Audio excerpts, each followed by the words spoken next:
Everybody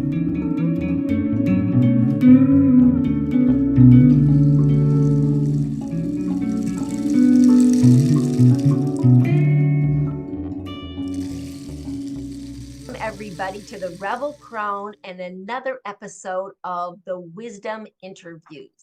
And today I have a very special guest with me that I have been wanting to get to know better for some time now. So this is the opportunity for me to get to know him better and for you also to get to know this beautiful gentleman. Now, I haven't introduced a man before, but I do have a lot of men that are chiming in the comments. And I know that being a rebel crone, you can also be a rebel elder. And what holds true for the crone, many of the same principles will hold true for men as well. Now, this gentleman I met about a year ago when Archaics, Jason from Archaics, and Dawn, and I think Martin was with them, Martin Lidke from Wales, and a whole entourage of people came to Santa Fe, and we did a meetup. And that's the first time that I'd met Jason in person. I'd been following him for many years. And at the meetup, I invited them all, just the core group, over to our house for a dinner. I made a beautiful dinner, and we all sat around by the fire and chatted, well into the night. And it was very beautiful. Well, there was a gentleman there that was kind of sat in the background, and he was kind of quiet, but I've come to find out he's not so quiet. But he was quiet then, and I was very compelled. Like, who is this spirit here? There was something about him that was that drew me to him. There was a certain unspoken energy about him. You know how it is sometimes when you meet an older person, there's something about them that you just want to know more. Well, this is the gentleman here. I'm going to introduce you to, I'm going to change the view here. Everybody, this is Maurice. Maurice, welcome. Welcome to the Rebel Crone channel, and thank you so much for agreeing to be here today and letting me kind of pick your brain on what it's like being an elder in a male form. Yep. It's different than a woman, by the way. It is different, but there's similarities. Now, so I want to start and open the conversation up by reading you guys something. Now, when I started the Rebel Crone like 3 months ago, it's only been like 3 months, Maurice, he was one of the very first people that started commenting. And his comments were not just, oh, love it, this is great. They were very insightful and very heartfelt. And it's like, I knew there was something about this man. I knew there was some golden stuff in there. And so, for instance, one of the first videos that he commented on was the one I did that was, what does being a crone look like? And in it, I spoke about when you're truly an elder. And for me, I define elder and a crone as somebody that has grown in wisdom as they've aged. Because you can just get old, right? We know old cranky people that are just old physical bodies that are just, not happy about the process, and they just live in the world here, and they really haven't leveraged their wisdom. And then there's the elders and the crones that are the ones that have leveraged their wisdom into their hearts, into their mind, into their being. And it's a full package. And usually they're the ones that you never know, like the experiences they had until you ask them, because they don't overtly, they're not bragging and they're not putting this big display out there because they don't need to. They understand just that where the power and strength comes from within, and it's a quiet, self-realized sort of place. Anyway, so I want to read to you what Maurice wrote to me from this video I did. What does a crone look like? All right, so quote, that was wisdom flowing through you as you, Elisa. A beautiful exposition, and yes, gracefulness is one of the embodying characteristics of the true elder, male or female. Not flashy, mostly of a subtle and gentle nature. Their true presence does indeed flow through them, and willingly so. For some measure of experience, I will say it is a very good place to be. So amen on that, Maurice. That was a beautiful, beautiful comment. So I want to use that as like a starting place. I want to ask you to just reveal a little bit more about yourself, if you don't mind, so we have some context for the man that we see today. So when was it for you, Maurice, that you really feel as you're getting older that the light bulb of wisdom went on, that started, because wisdom to me is that integration of a physical body, a mind, and a heart, like all those things that come together. Can you tell us a little bit about when that was for you? Yeah, I actually can. In the pre-chat you and I discussed. I'll tell you when it really started was when that incident happened in 2010. Prior to that, I was uh, I was a good guy. I was a good man. I worked. I did my job well, whatever jobs I had, of which I had many along the way. But I was a man of the system. I was an individual that didn't quite buy the system, but it was the only thing going it for me. But then I don't know, should I say something about that or just say something happened in 2010 that caused No, me to you get serious? you share what you feel is pertinent, and just know this is we're doing the video to help other people, Sure. along the path. So you please, Maurice, All right. share what Well, you yeah, want to share. there was, I don't know that I'm going to go into all the detail I did with you in the pre-chat, but my wife Judy died, and I happened to be there with her in the hospital for the full day. And she told me some things as she was passing, because I had about 8 or 9 hours with her in that state where she was fully conscious and aware. And I had been with her for a year and a half by that time. And no, actually, well, 8 years, excuse me. And so we knew each other, and we were already started on this quote spiritual path, the awareness that it's more than just 3D reality that we embody here on this earth. So I had 8 years, but I'm a whole lot different than I was then. Let's put it that way. That's 14 years ago. But back then, I knew as she was passing, as she was telling me what she was experiencing, that at some point, and I was aware that there was such a thing as a higher self, a higher aspect of ourselves, but I always thought that was separate. And at that time, I still felt that it was separate, not the way I look at it now. But back then, I was well aware that that higher self was coming through her as her, because it was the girl, the woman that I had was married to, her voice, herself, everything. It was Judy, but there was more there. There was a substance that was being transmitted verbally through her that I knew damn well it was her higher self was showing itself to me. I'll leave it kind of at that. But yes, she passed. It was very traumatic for me, very traumatic. And but interestingly, I knew that I said to myself, it's time to get serious. And I have been serious about it. It's the most important thing to me going. I pay attention to the rest of the world. I comment on the rest of the world, trying to bring a little bit of clarity, in a confusing situation. But primarily, I'm well aware that by now, I'm well aware that there's Jesus, how to say this? Flow. Okay. Just There's say no it. there's no separation. There literally is no separation between who you are as this higher self and you as a 3D person. That literally is the fact. And if you allow for that to flow through, it will come through. And you have to trust that. That's the biggest thing. Learning learning that it exists is one thing, but we know a lot of things we put in little boxes along the way. I know this, I know that, I know this, I know that. That's accumulation of data that goes in different little cubby holes in your life. But there's something that's continuously present, and that's your self-awareness. And it's more than just the 3D person that's running around in this world doing our thing, but it is that. And there is no, we are the 3D manifestation of that if we allow it to be, if we recognize that it even exists first, and then to say, could this possibly be real?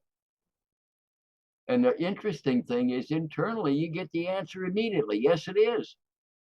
Yeah. Honestly, that's the way it is with me anyway. I pose a question and I know the answer before I the words even get out in my head. I I do know the the same answer. thing, Maurice. I do the same thing. I want, before we go too far on this, I want to like kind of put a pin on a couple of things you said because I think they're like very profound. And the first one is the whole idea of like we can have concepts about stuff, whether that's putting it in a little box and we can intellectualize things, but you're not going to find your way in your connection to your higher self or to higher understanding and knowing through concepts. You can't keep separating things out. It's good to understand intellectually, but your mind's not going to take you there. Your heart is what's going to take you there. you That is know for sure. Yep. yeah, it's going to be feelings are what's going to take you there. And so it's really, really important. And I think that one of the tricky things for people, because you said two words connect, you said first allowing and trusting. And I think those two are the absolute key. For one thing is like I have a video that I talk about, it's kind of a cosmological reset, where often we think we've got this little light inside of us, and I got to grow this little light, and then I'll reach out and I'll connect to my higher self out there somewhere. No, no, no. It's not like that. Your higher self is the container. This is your higher self, and you rest inside of your higher self. The only thing we have to do, the key to life, in my view, is allowing, is we just have to open our hearts, open our hearts to allow the light that is us. There is no separation. There's not, I don't have to make that connection there. I am contained in it. I'm part of it. I Absolutely true. can't cut that separation through all of eternity. I'll never be able to cut that separation. It's who you are. It's who each one of us is. But we have to allow it and we have to trust that. And for me, the trusting it is by acting on it. Like if my inner voice tells me something, I need to trust it and act accordingly. Now that's kind of the rub there, right? When we were younger, I like my inner voice would tell me, boop, boop, go this direction. And then headstrong me would go, thank you very much. I'm going that direction, and mayhem would ensue. And I always wondered, well, why did that get screwed up? But I could never get mad because I always knew better. I always knew better. There was always a little voice, that dang voice that kept telling me, maybe not a good idea, So that's that trusting. The older I've gotten, one of my keys is to trust that voice and to follow it, follow Correct. it. And that takes some doing, but it's a simple thing, but to do it, to actually sit back and allow that to be true. And the first thing is you got to understand it's possible. I assert it is from personal life experience. I guarantee you there are a myriad of spiritual writers through the ages you can find in books that say the same thing, versions of it. Rumi, the Sufi poet from what 1100 A.D. wrote about this kind of thing. You read the words there, that goes into your philosophy or your spirituality box, and then the next thing you know, you're wondering about it. If the Rams are going to win a next football game, and it's about that's the 3D Yeah, reality. You're yeah. bouncing around. Well, there comes a time in life for a lot of you way sooner than it did for me, because Mm-hmm. it seems to me, I'll interject here. It seems to me that an awful lot of you were born in the 60's. It really was. That's the people that I primarily interact with anymore in a way like this. Yeah, Honestly, yeah, you're one of them. yeah. And all of my friends really are of that generation. Well, I'm 20 years ahead of you in terms of time. So I'm kind of an anomaly of my own generation, but I'm still here, damn it. And so that means I have a role to play with, and it's a joy. It's great for me, honestly. I get to listen to you primarily and offer little insights along the way. And that's the way it is with me right now. It is the flow.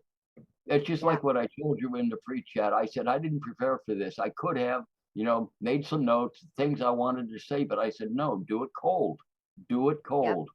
And I that's do what the same thing, I have. Maurice.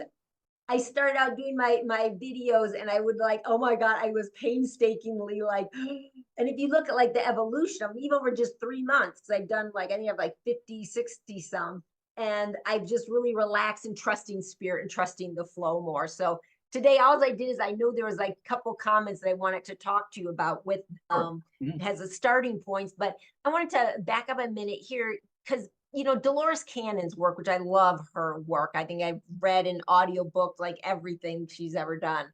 But she talks about the waves, though they're waves of star seeds or however you want to call it. There's certain waves of a specific type of spirit that incarnated into Earth to help shift the trajectory of things.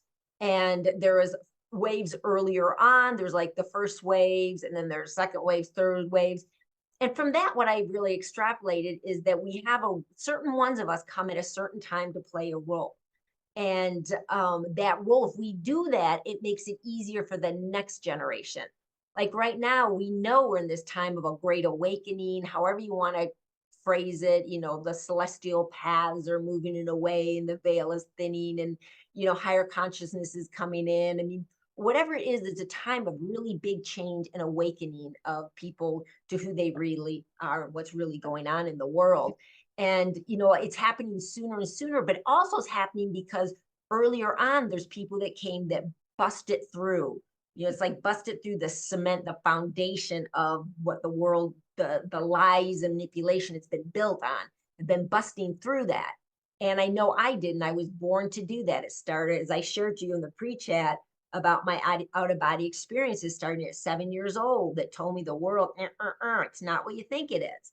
And that was hard work. And I can imagine, in your generation, that's hard work because you had to come from this thick, solid, encrusted foundation and find the light through that and start, it's like spirit on the other side, kind of poking hole. Okay, are you willing? Are you in there?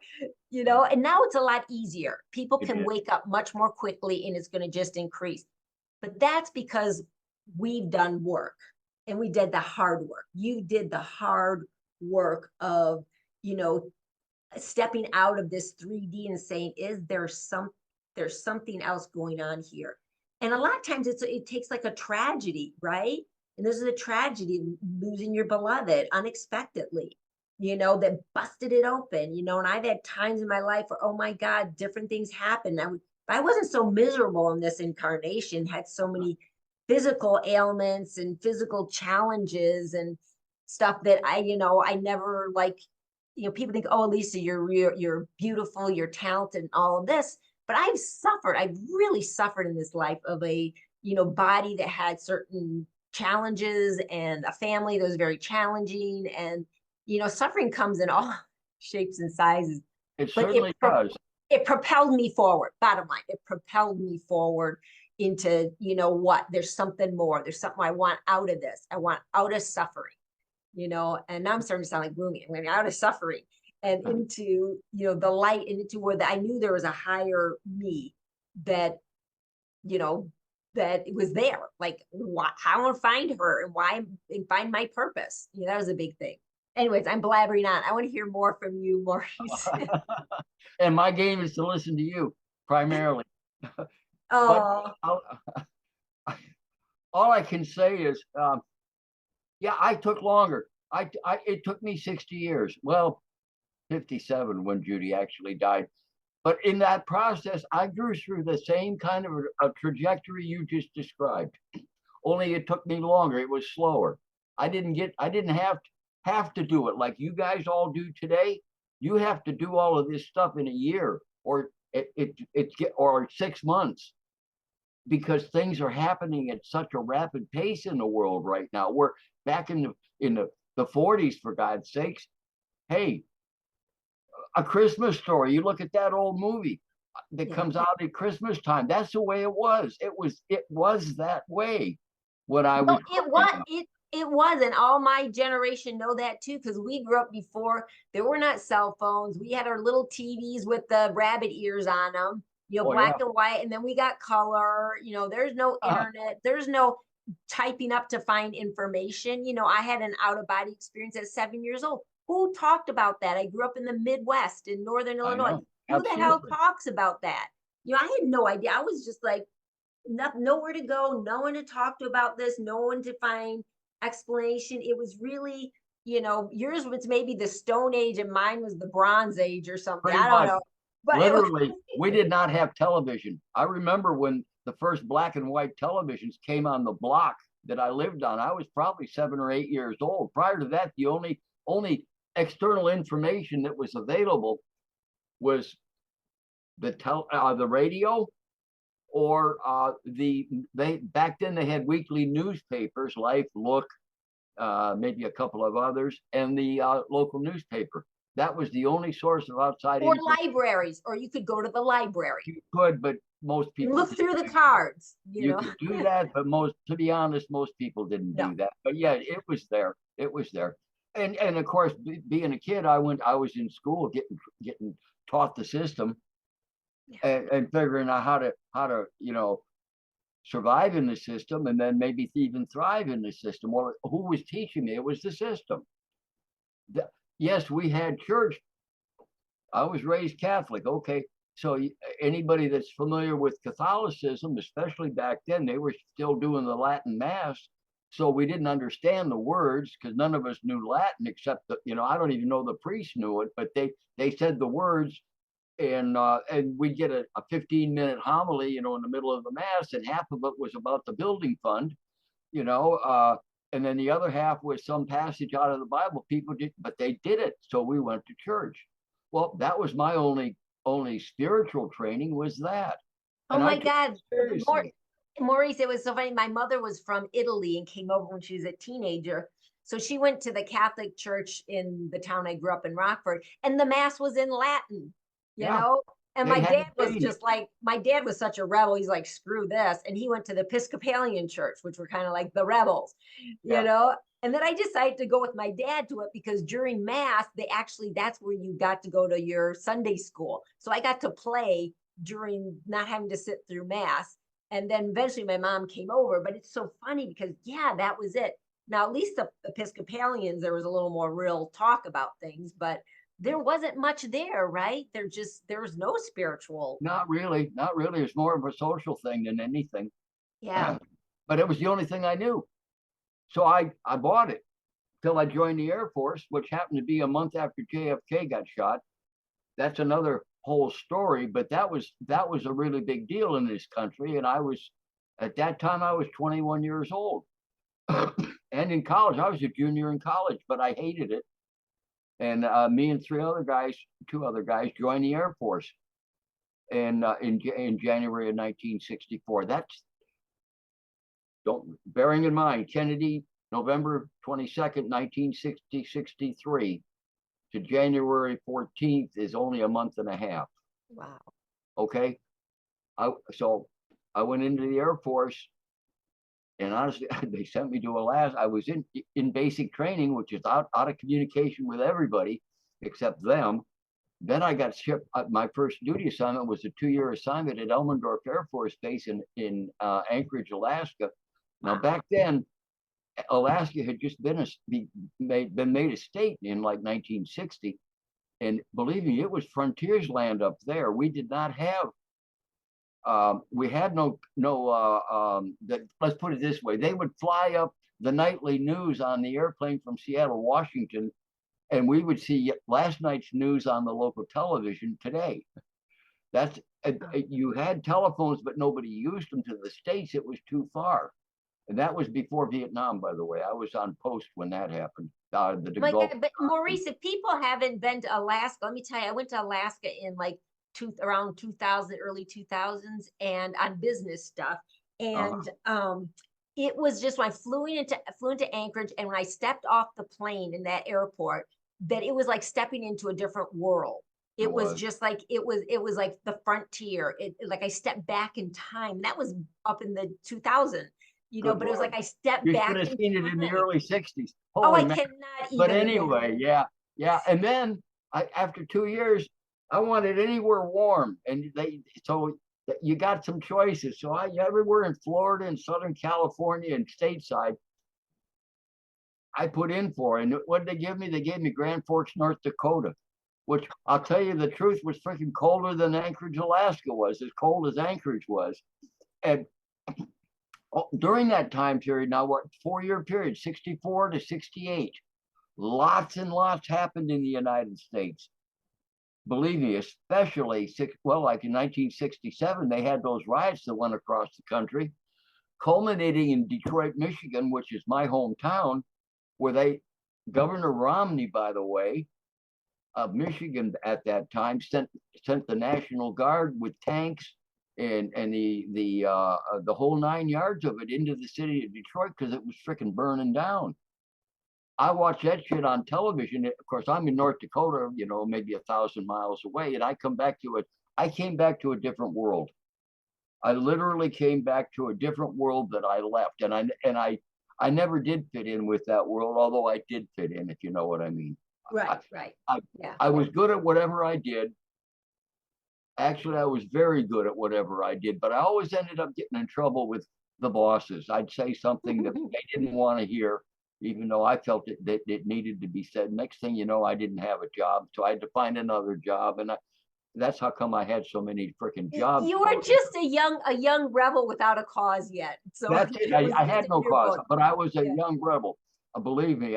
Again, there's so many stories I could tell you, but it'd take hours. So Okay, but I want to ask you.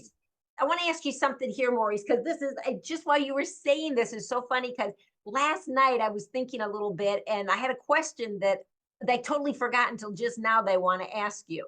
Sure. Okay, so it's kind of getting into which I wasn't necessarily going to go into. We were going to stick to like aging and all this stuff, but this is such a good question because of your maturity.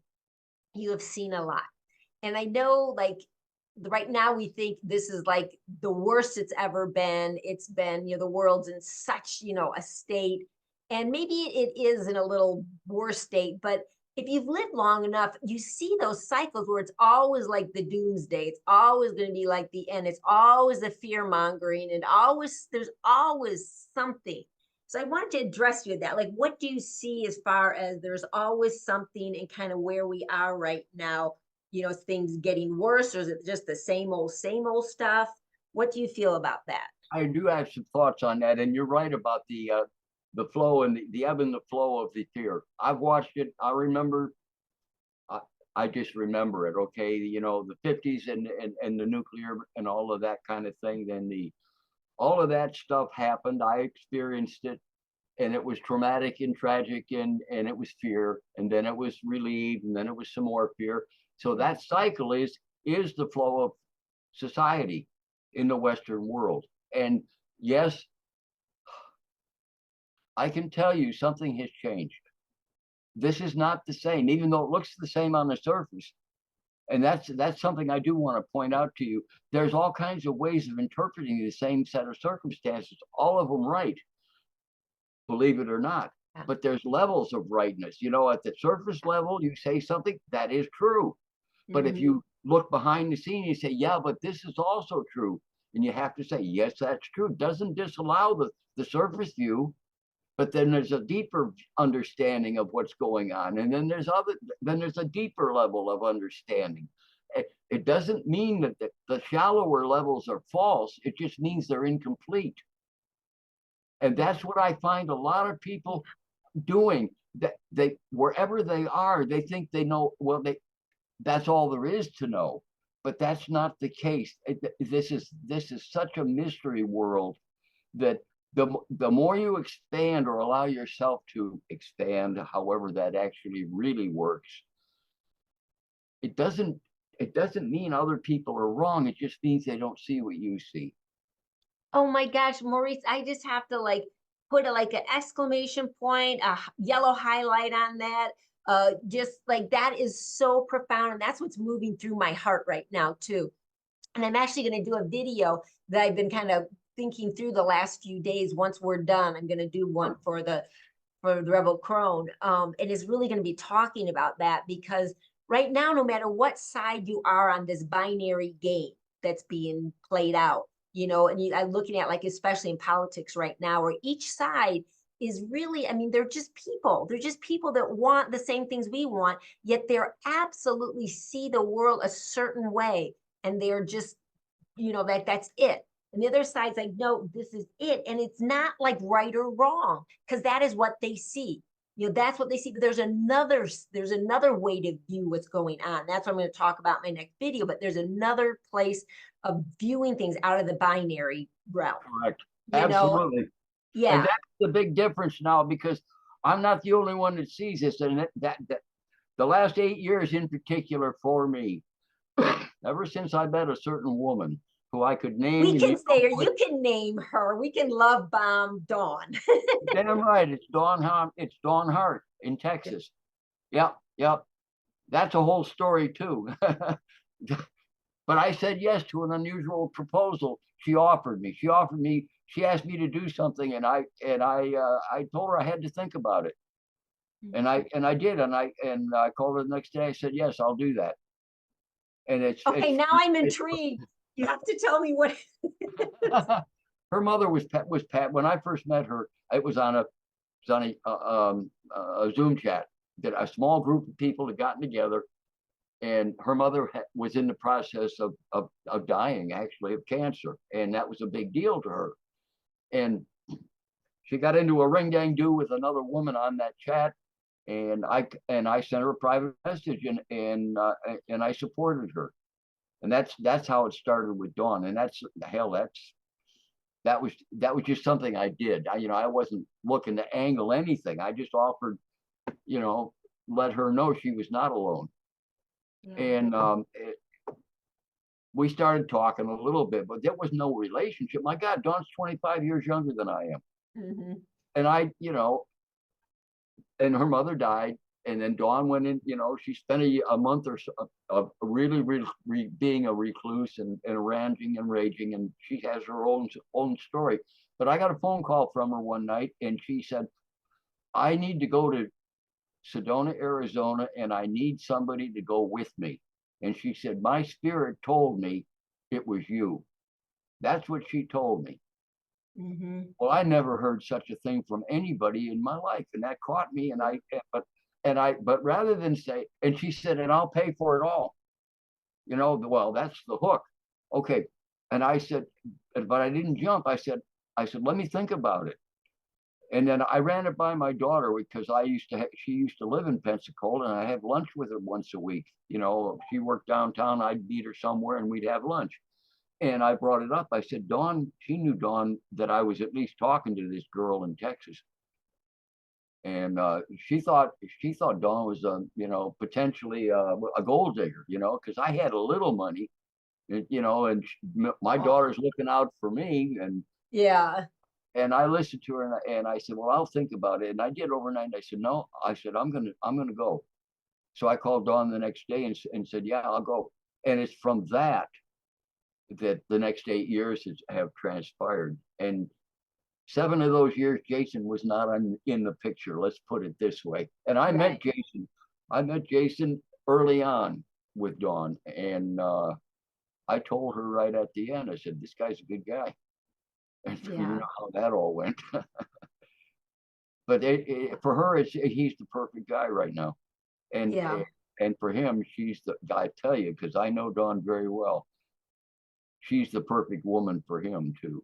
I do agree with you. I think there's something balancing and working out there that's very special. And I will, just so my viewers know, that I will connect with Dawn and just make sure that's okay that we share that little part of her story. I want to get her on and do an interview with her anyways, but we'll just double check to make sure. Okay, yeah, you can always take it out if you need to, but I And I don't. can cut it out if I need to, but I'll just double check. If we leave it in, I want everybody to know that, but I did want to know a little bit what had happened there. So we'll okay it with Dawn. But Sure. Maurice, it's just like that's what you're saying, is like that trust, and also just to take a risk, and if it's something like you connected in, and this is my next question for you. Okay, I think we're gonna go back on to things. Like, I agree that things are still that same way, but there's something different that's happening. I feel like, and we don't have to particularly go into this, but the noose around humanity is tightening. Correct. It is tightening right now, and It's like a vortex, and it's a whirlpool is, you know how a whirlpool moves. Yeah. It moves slow on the outside. And then as you get closer and closer to the center, it speeds up and it gets smaller and smaller. Yeah. We're down there in the neck of this thing now. We're 50 years ago or 60 years ago, we were kind of, we may not have been on the outer rings, but we were still moving kind of slow by comparison to the Yeah. last little while. And you know what? It's perfect. It's a good thing. It's nothing. We don't have to be in fear of that. We just have to make the right choices. And my whole message is that my responsibility is me. And if I keep doing the right choices and I keep growing and opening my heart up and allowing the truth in me to come in, and you keep doing that, Dawn keeps doing it, everybody keeps doing their work, then it's like there's another thing. It's like the counteractive to this pole is like this pole upwards starts to grow. And that is way more powerful. You can have one person in a million people in this vortex, and one person, I mean, the Master Jesus, many of the masters that came, but the Master Jesus was an example of that.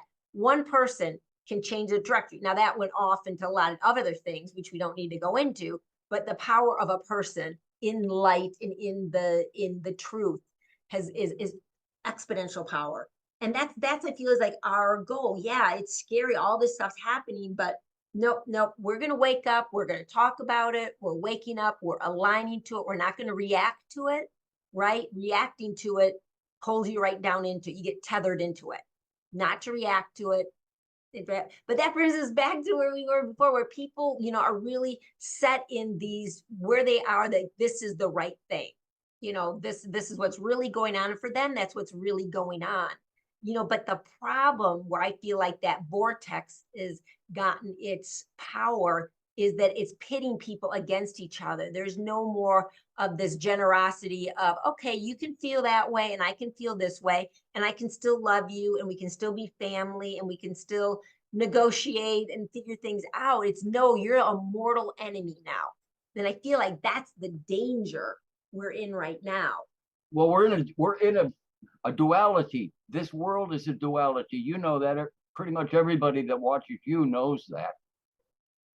And you just described the duality of awareness.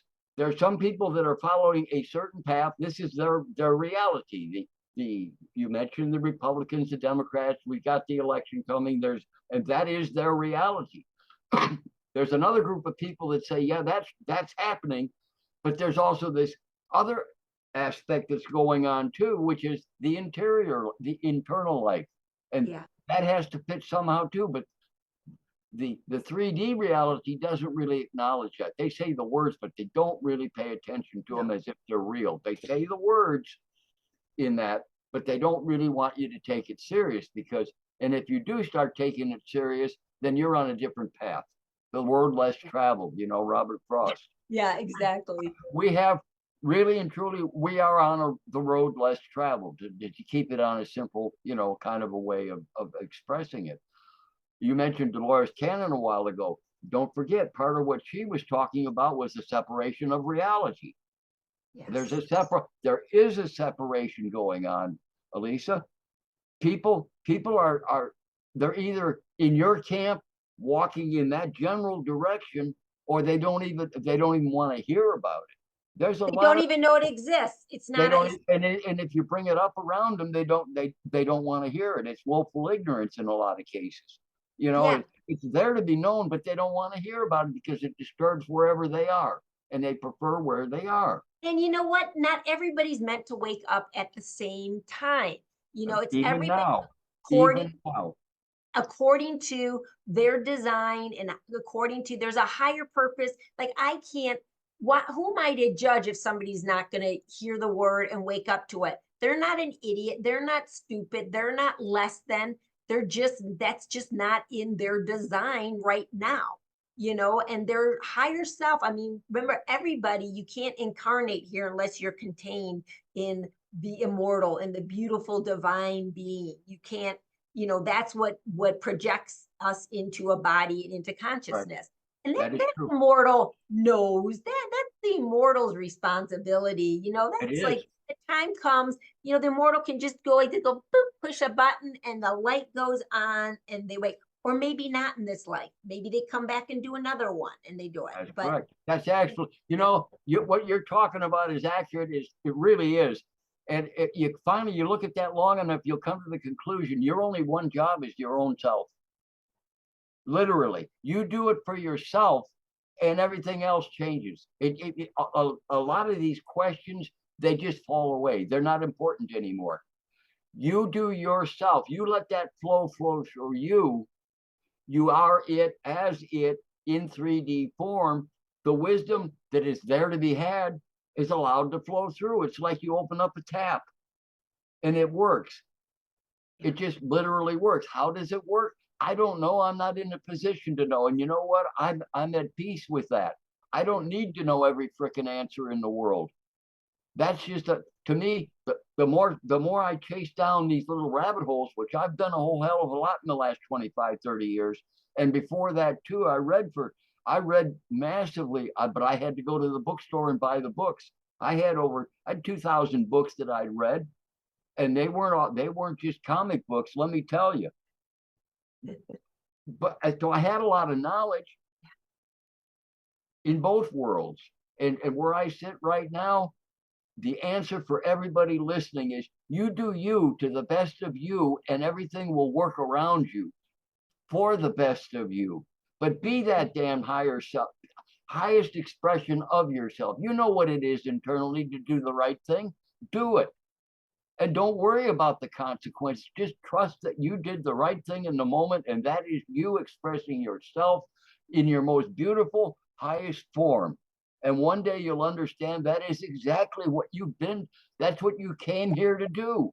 If in fact exactly. you graduate, if graduate is the right word, I'm not even sure that, but I will say that is the best. That's how you live a joyful life, and one where you're not beset by all the worry and the fear mongering. You see that stuff, but it doesn't affect you.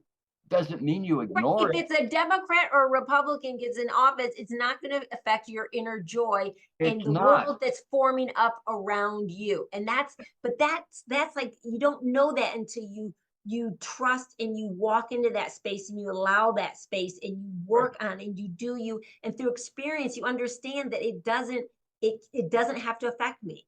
That's my choice. Where it's like people that if you're not there to see it, you think, oh my God, no, this directly impacts the world, especially our country. The fate of it's at stake depending on who wins the election. And this side, that, it's not. It's not. Yeah, shit will go down. Excuse my French. It's going to go down one way or the Never other, heard it before. Never. one way or the other. But that does not change. You do you, and you let another person do them. And Exactly. that was my Exactly. mystic mentor. One of my biggest lessons last year when I did this in-depth 1 year study with her is she's just like early on, she's Elisa, you just do you and you let everybody else do them. Because I was kind of a That's caretaker, that's you know? wisdom. That is Yeah, wisdom. And yeah. it's enough too. That's another thing. It's enough. You don't have to change the world. The world is too big to change. If you can just figure out how to do you the best way you know how, you are you're a star. Let me tell you. I start. And then the next thing you said is one of my core tenets, one of my core tenets of the Rebel Crone. And one of the things, and who knows in years to come if I'm going to be, teaching it, God willing, higher self willing. But one of the core tenets is right action for right action's sake alone. That's it. Correct. You do the right thing only because it's the right thing to do, and that's it. Nothing else. You don't worry about anything else. It's just if you're in a situation and that's the right thing is to say this or not to say that. You just do that. Don't worry about anything else. You just do the right thing and then just trust. And then you go to bed at night, you're like, I did the right thing. And then it's going to play out in the right way, even if it pissed somebody off, and even if somebody's not going to be your friend anymore, You or if whatever. you just said something very important. You said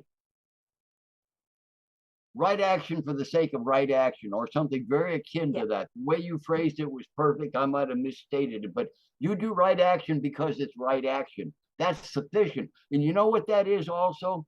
That is who you really are at that higher level, at that higher self level, however that it actually in words it is, which I don't even think higher self says it correctly, but at least it points to it. The point is, that is who you really are. That is your quote presence with a capital P flowing through you as it. Okay. And that you, at that level, you are right action. You don't have conflict. You know what right action is. You do right action because that's who you are. Well, part of right action is all these other wonderful things: the love, the kindness, compassion, all of the virtues that we know in words, and this and that definition, this definition, that is what you are internally. That's within you. Now the question is, will you allow it as a 3D human to exist in a man and flow through you as you, and not fight it all the time? Say, no, I'm me, I'm this person. Well, you are that person, but there's way more to you. And you and I are kind of talking about what that might be. And literally, it is right action at all times. There is no duality. There is no, there is no duality. There's no circumnavigating it. There's no what are you trying to say, deliberation with it, or it's just you just do it. You know, I was gonna say, Maurice, I wanted to share that I've had one prayer like my whole life, and starting as I was a young girl, is my prayer was always, I just want to be who I'm meant to be. I just want to be who I'm meant to be. That's all. I didn't know what it was. I don't know whatever. It's just that I just wanted, because I felt like I wasn't being me as I was growing up, because I had this like higher experience, out of body experience of thing. I had all this trauma going on in the 3D realm. And yet I knew there's something special. There's something more. And I just like, well, what is that? Like, and it's taken me like so many years to figure out that, because most of my life I want to like transcend, because of all these out of body experiences. It's like I wanted to be there. I don't want to be in here, because out there is like way more fun. It's freer. You can fly around. You can do and create. I mean, it's like a really nice world, And then you come back into form. So I always thought I needed to I just want to transcend out of this body. And you know what? The change in the last maybe year or two is that it's not. My focus isn't about ascending. It's about descending. It's like descending fully into being Elisa. Is like, can I like fully embrace that I am me in 3D for this experience?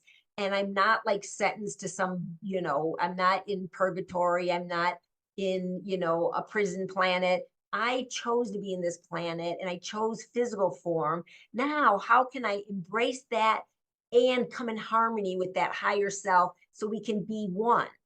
But I'm still a 3D woman, 3D issues, but how can I, that to me is like the game. There's not getting out of it, is just like fully being in it and embracing it, knowing it's a good thing, and knowing there's goodness and beauty that's like wanting to bequeath me.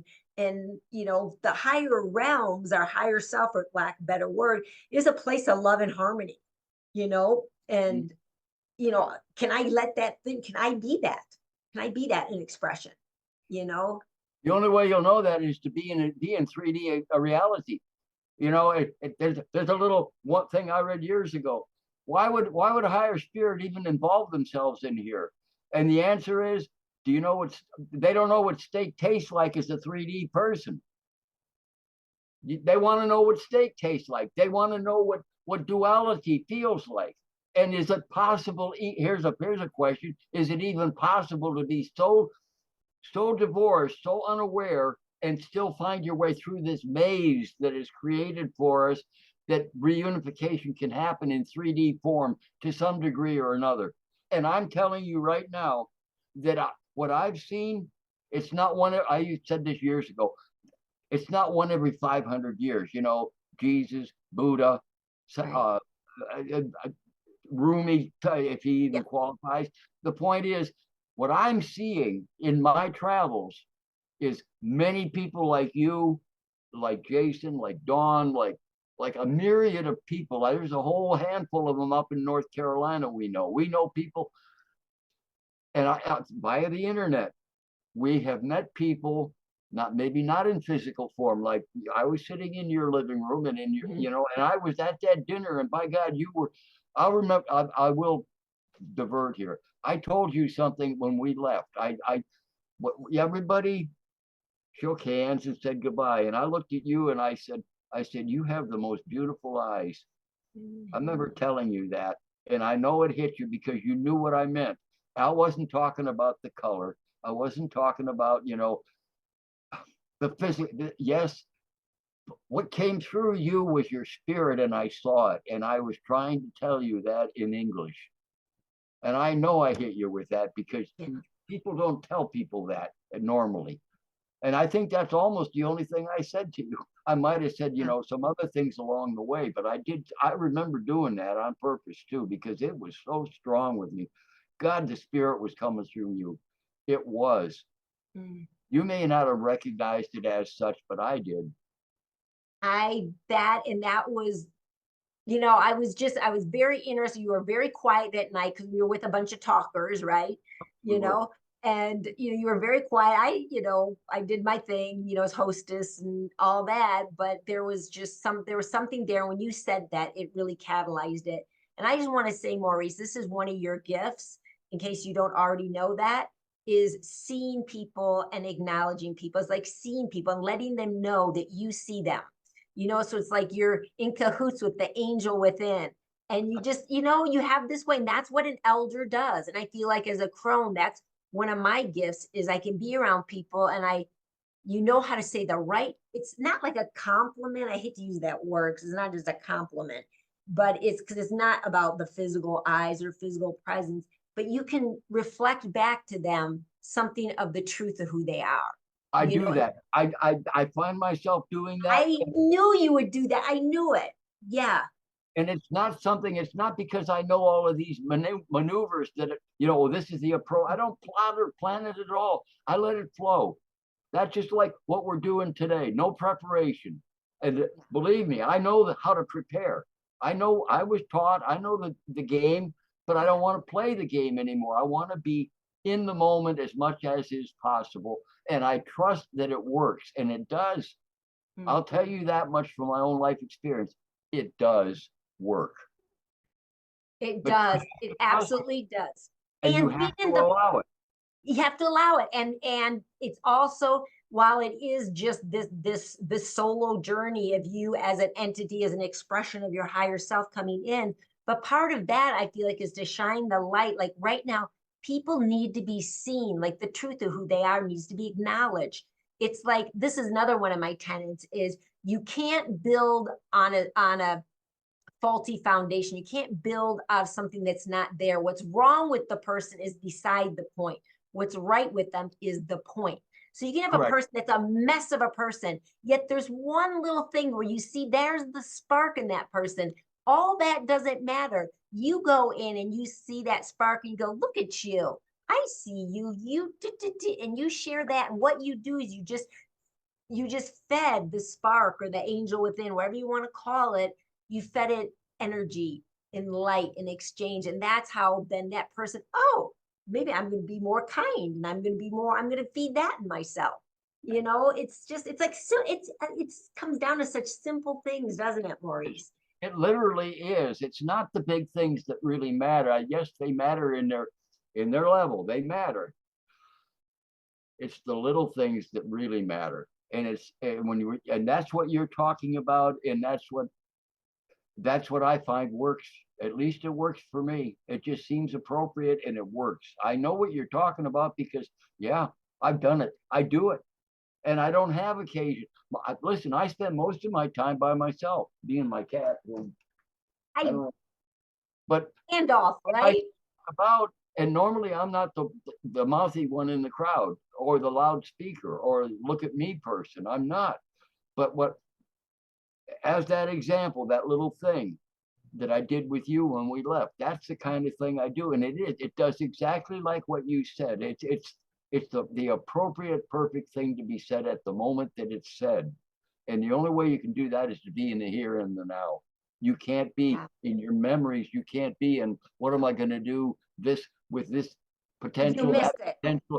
That's Yeah, mind games that we play with ourselves yeah. always. but we have to recognize that goes on in our head. But at the same time, we have to recognize that there is a spontaneity that one can tap into that works.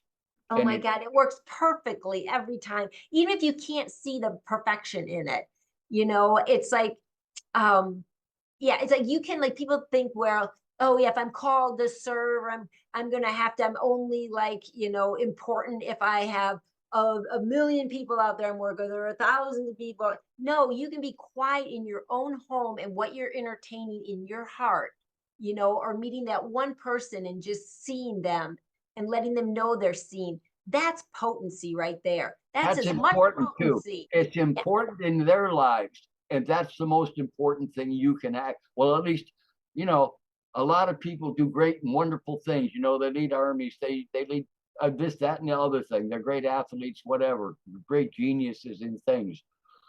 It's the little things that make the difference in a person's life that really touch. What are you touching? You're touching their heart. You're not touching their mind. You are, but what you're really doing is seeing through all of the games, all of the externals in their life, and you're zooming in and you're hitting them right where they need to be hit. And it's all you're doing is encouraging them. it's You're exactly. literally telling them, yes, you matter. Yes, you are important. Yes, you have shown that you have this. And sorry, What? it's encouragement for them. They need encouragement in this Yeah. world. It's a Not tough all, world. not 3D is a very dense, tough realm. I mean, right now, I mean, it's getting lighter, but there's no picnic coming here. This is like, no, this is there's not an nothing easy easy boat. about it. No, it's not easy at all. And again, like I just said, I meet so many people now. Honest to God, I can't even sit down and tell you how many people I personally know that I have met that are doing exactly what you're talking about now. Like I said, not one every 500 years. There's probably millions of people that are in their own lives doing versions of what we're talking about, and they Yeah. need encouragement to know that yes, it's not a wasted effort. Not It's not foolishness. It really is something to be had that's worthwhile, and it's beneficial to not only themselves, which it is, but it's beneficial. You're raising the vibration, if you will, not to save the world from itself, but to help people find it for their own selves. And Yeah. that's another thing. That's why I don't preach much. It's not for me to tell people how to do things. It's for me to help them see it for themselves so they can discover it for themselves. That's their journey.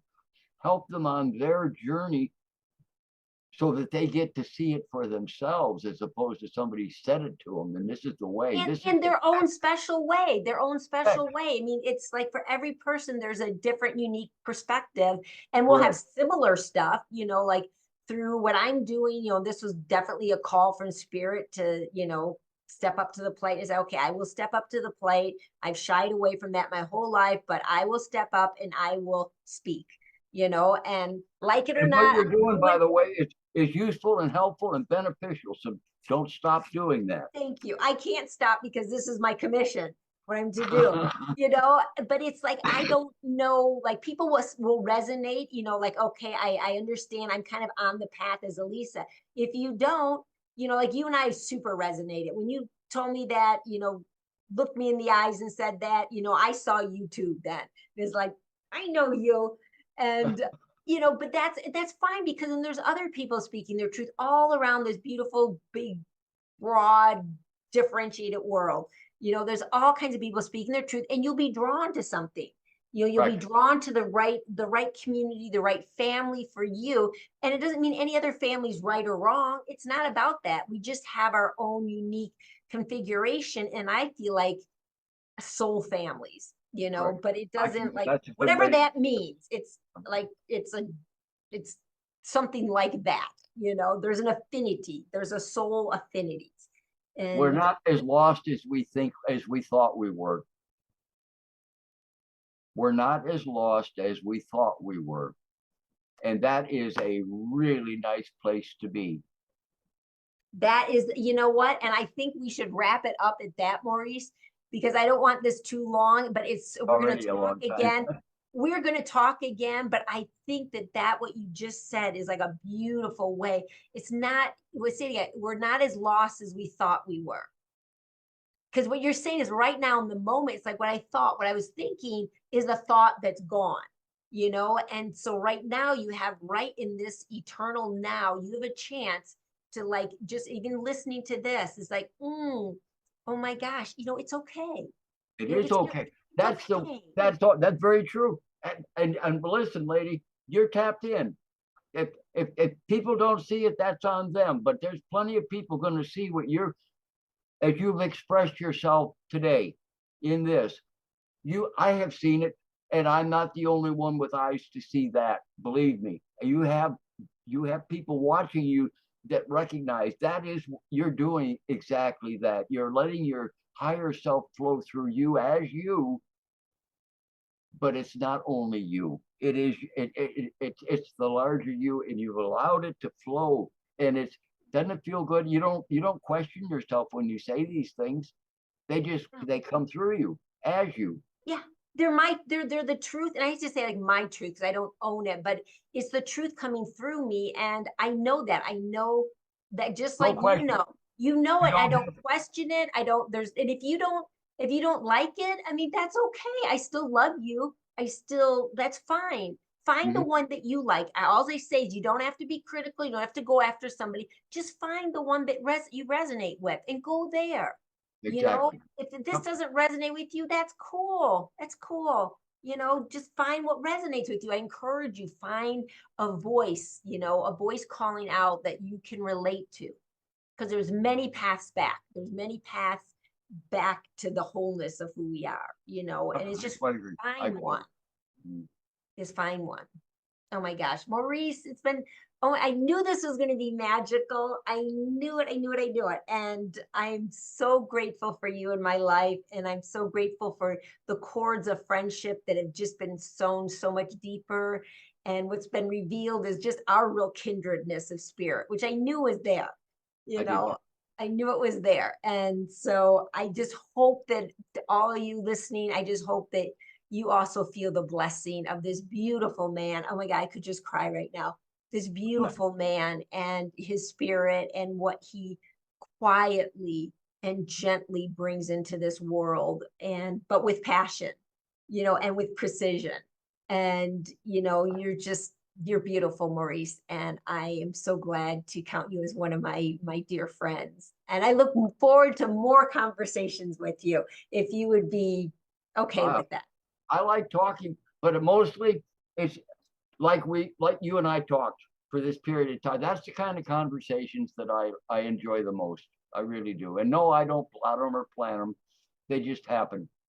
Yeah, I didn't even get to, I just typed out a couple of questions. And so next time we talk, we're going to go into the next subject, if we can stick with it, which we probably can't, which is good. But the lead into the next conversation is going to be the video I did called Conversating 101 Men and Women, because that's a whole other thing I want to explore with you, especially as people get older. Just this, like the whole battle of the sexes, which is, I feel like is just the wrong paradigm to be in, as part of the binary paradigm where we're one.